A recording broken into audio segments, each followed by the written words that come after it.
Hey, this is Freddie from Ashes of Aries, and you're listening to the Brutally Delicious podcast.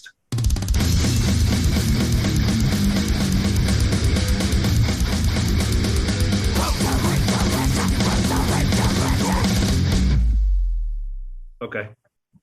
Yeah, here I am, basically in Siberia at the moment. It's fucking awful. It is cold, it is freezing, it is wet, and it is dark. So what is that beer you're drinking? It is Ale Cock, like a very basic, easy to drink. Which one is this? I don't know.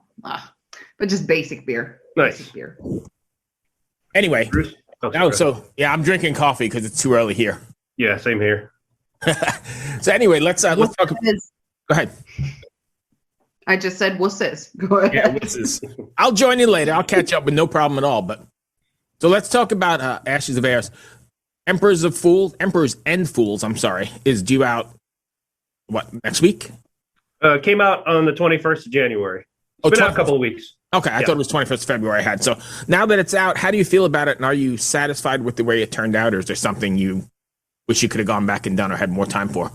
No, we're definitely satisfied. It's one of those things, we've had it in the books, for so long that we've had plenty of time to go back and fix anything that we've heard. And we did that before it got released.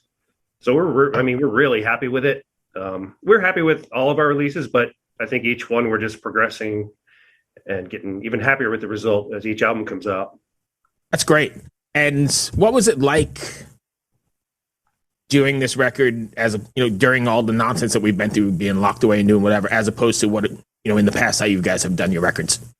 Well, we did our last album exactly the same way before all this stuff happened, because Matt's, on the East Coast in Delaware. I'm basically in Phoenix. So we were always passing files back and forth. And so when this crap hit the planet, we were already, experts on how to do this. So it was really nothing for us because we'd already done it twice. Right. Do you, so you've always done the more electronic stuff and not getting in the room together and banging things off each other? Yeah, because, when we started Ashes of Aries almost 10 years ago, Matt and I have careers, and it's not like, at the time I was living in New Hampshire, so we're probably, 6-7 hour drive away. We couldn't just get together and jam. It wasn't feasible. So we just wrote stuff on our own and shared it with each other. And I like that. No, that sounds like crap. Back and forth with each other until we came up with stuff we both liked. Interesting. Rena? Yeah, that is interesting, but you said you have a career. Yeah. What is your career? I'm a civil engineer. So I'm in What does that mean? What does a civil engineer do? So what I do is let's say they take a big piece of empty land and you want to put 1,000 houses on it. So we got to design the roadways, all the drainage, all the sewer and water, make sure everything doesn't flood and make sure the company doesn't get sued for designing something wrong. It's a lot of math and a lot of nerdy stuff involved, but it's fun. I've been doing I've been doing it for almost 30 years. So it's fun. Good for you. Yeah, no, it is. And it must be super cool to be able to leave a mark like that, in the form of infrastructure, that it's going to be there.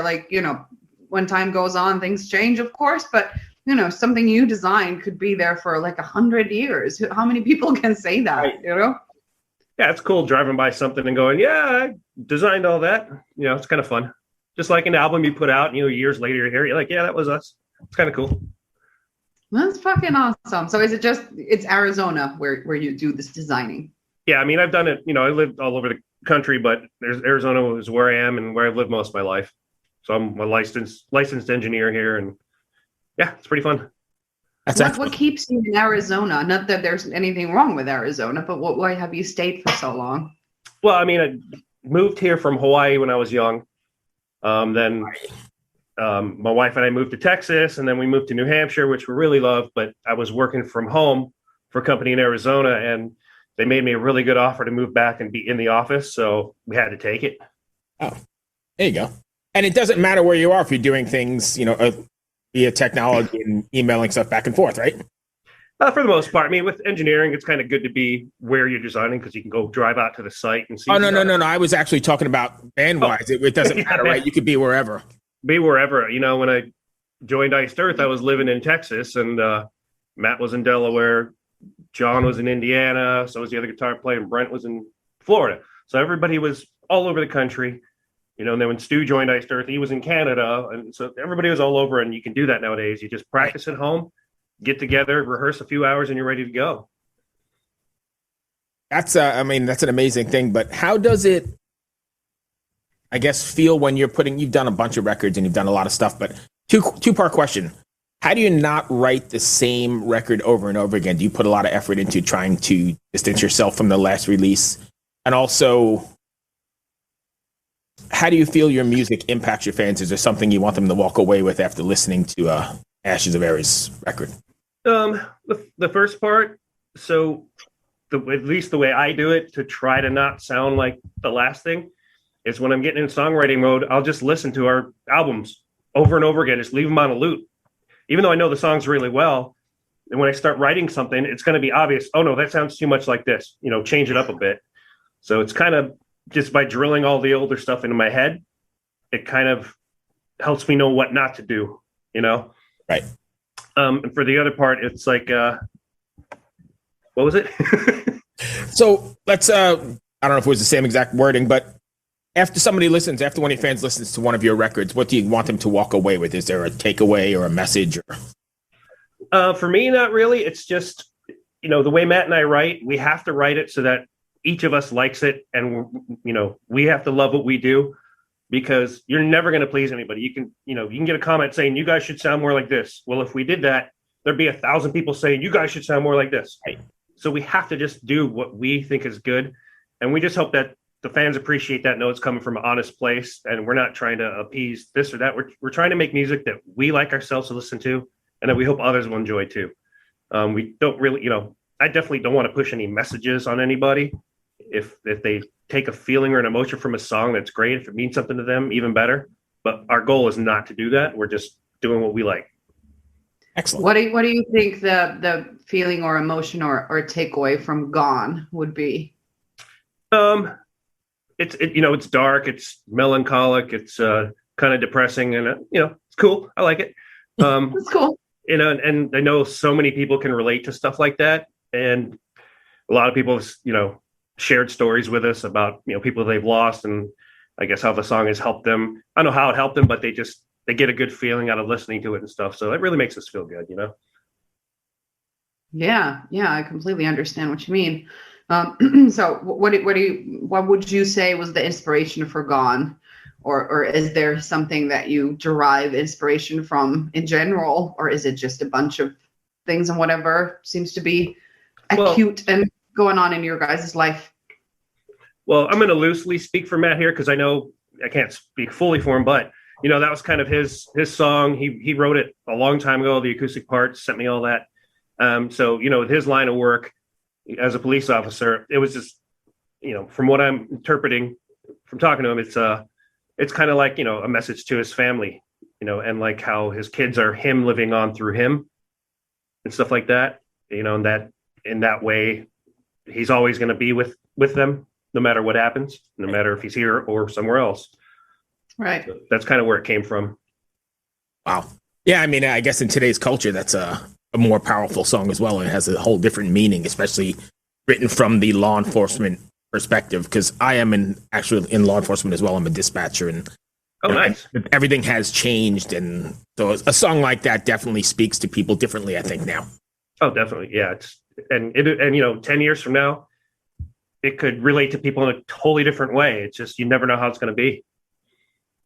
Do you find, I know you said the music is dark and melancholy, whatever. Do you find it cathartic being on the writing side of it, like just dumping your shit into it and getting it off your chest, or not really? Not really. I mean, it sounds shitty to say, but I'm pretty much happy, happy, upbeat person. And I guess luckily I haven't had a lot in my life to bring. Oh, look at the cute dog. I haven't had a lot in my life to bring me down, which, I don't know. I'm not bragging. I'm just saying I've been lucky that way. Right. So I've always just liked dark, gloomy kind of music. So That's just something I like to spit out. I'm a very caveman kind of person. I don't have a lot of depth or, emotion in me. Jesus. What? Like, I'm pretty sure that's not true. Yeah, I don't know. It's there. You just don't know, like, or maybe not. Or maybe it's just not as apparent as some people. I don't know. It's very simple. Yeah, and also there's nothing wrong. Like, not everybody needs to be a fucking bleeding heart. No. 24/7. Like that's not the point. But like, don't talk down on yourself. Oh no, I'm not at all. I don't. Some people could get emotional and blubbery and cry over something. And I'll just look over and go, that sucks. It's just. Yeah. Yeah. What do you have planned to take Ashes of Aries out on the road, or Aries out on the road? Is that something that's possible now that things are opening up, or is that still not? Yeah, we're actually trying to work on some stuff right now. What sucks is I've contacted about 20 different venues, and maybe 2 have gotten back to me. So we're really trying to do stuff, but some of these places, you go on their websites and for booking, contact here, and you never hear from them. So do you think that's because there's so many people now trying to book, or do you think that's because they're not fully open or don't really give a shit yet? I have no idea. My biggest pet peeve is communication. Just but back, say, right. Just say, you guys suck, we want to have you here. That's fine. Just something, we've gotten your email, we'll get back to you. But the lack of communication in some of these places just is what frustrates me. Right. I get it. Completely get it. Get it. Also kind of feel for the venues though, because the amount of gigs that's been moved around and it's postponed and this is your new date and it's just all piling up on top of each other. That I can just imagine that they're drowning in those emails, but still I'm with you. Like, just replying that we got this, we'll get back to you maybe. It's better than fucking silence. Or just an auto email, just an automatic thing you have pre-typed. Right, an auto one. Reply. That's all it takes. Right. Just be a human about it. Yeah. There you go. You're not a fucking caveman. You're human behavior.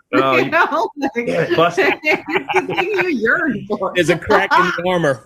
I'm not saying I'm a human. I'm just saying they should be human about it. Get it. So what's next for you guys then? If you're not really looking at have anything firmly booked up, you got more singles gonna drop, or how does it work from here? It depends. We have one video out. We may have another one, wink wink, coming out soon. You heard it here first. Gonna try. Huh? You heard it here first. That's right. So we are definitely going to try to book other shows at other places if this one area we're looking at doesn't work out. So we're going to definitely go for book shows. As far as Europe and stuff, we got to wait until all that calms down. There's too many bands booking stuff and canceling. Too many. Oh yeah. We just can't we can't spend money on flights. We can't spend money on getting crew that we're going to have to pay up front and lose it all. So it doesn't count. Yeah, I 100% agree. Writing new stuff, as far as if we're going to do a single or not, that's up to the label. Like we did an EP, with Dust in the Wind and all that last year. That was at the label's request. They said, why don't you guys do, a little EP? So we did. If they want us to do that again, we will. But otherwise, we're just going to start writing another full length. Awesome. That's all I've got. Randy, have anything else? Freddie, I thank you for taking the time. I appreciate it so much. Good luck with the record, and hopefully we get to see you soon because I'm here in the States, so hopefully we'll get to see you around this way at least. Yep, I got relatives in Charlottesville, so maybe I'll bump into you sometime. Right here. Yep. All right. Be well. Thanks for taking the time. Take care. Bye, guys. Thanks. It was lovely meeting you. Bye. Bye. Hello out there. Yes, hello out there, everyone. I'm Hal Schwartz. And I'm Flynn McLean. Together we host None But the Brave, a podcast dedicated to the music and career of Bruce Springsteen. Bruce and E Street Band are on tour right now for the first time in 6 years, and we're taking a detailed look at what's happening on stage in our bi-weekly episodes. We've also been recently joined by some very exciting guests, including rock journalist Warren Zanes and Stephen Hayden, Backstreet's Magazine founder Charles Cross, and Barstool's Kirk Minahan. If you're a diehard Springsteen fan, this is the show for you. So please subscribe to None But the Brave on your favorite podcasting platform, and we hope to see you further on up the road. Thank you so much. We'll be seeing you.